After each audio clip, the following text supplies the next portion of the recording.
नमस्कार। भाषा ज्ञान पर आधारित हमारे चैनल हिंदी जगत में एक बार फिर आपका स्वागत है। बच्चों, बोर्ड परीक्षा से पूर्व परीक्षा की तैयारी में आपकी सहायता हेतु हम लाए हैं रिवाइज विद मी के अंतर्गत व्याकरण पाठों का लास्ट मिनट रिवीजन।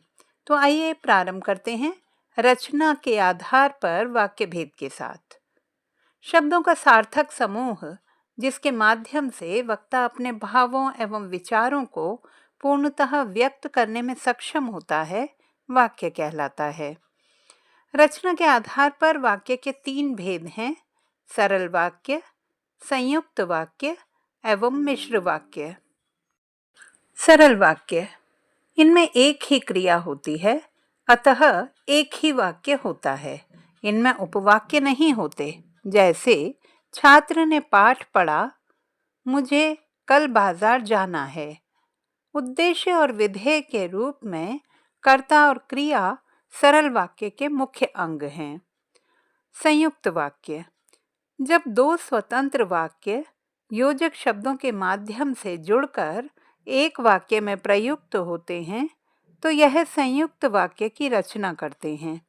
इस स्थिति में स्वतंत्र वाक्य उपवाक्य में परिवर्तित हो जाते हैं।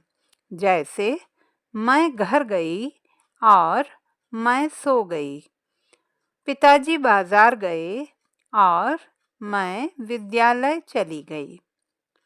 संयुक्त वाक्य प्रायः समुच्चयबोधक अव्यय से जुड़े रहते हैं, जैसे और, तथा, इसलिए, या, अथवा, अन्यथा, लेकिन, किंतु, परंतु आदि।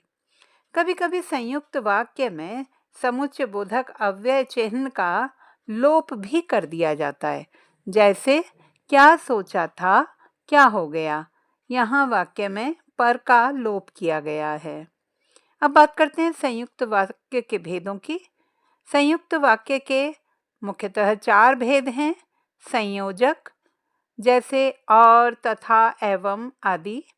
विभाजक, जैसे यह, अथवा आदि।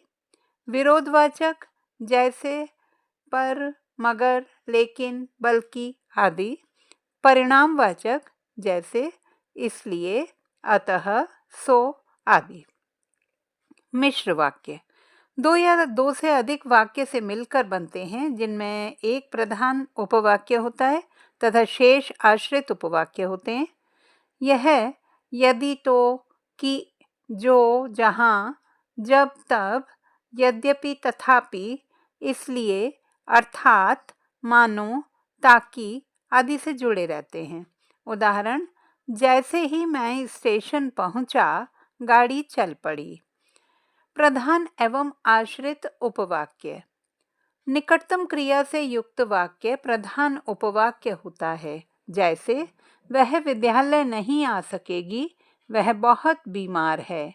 वाक्य में वह बहुत बीमार है प्रधान उपवाक्य है। आश्रित उपवाक्यों के भेद, वाक्य में संज्ञा विशेषण अथवा क्रिया विशेषण के रूप में कार्य करने वाले उपवाक्य उसी के आधार पर जाने जाते हैं।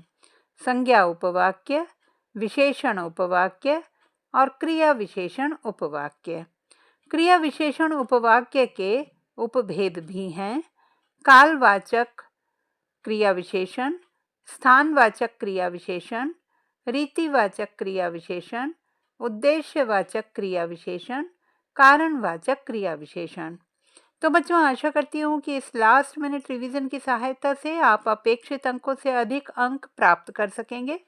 पाठों के गहन अध्ययन हेतु सभी पाठों पर आधारित वीडियोस कक्षा 10वीं की प्लेलिस्ट में संकलित हैं, इन्हें देखना ना भूलें।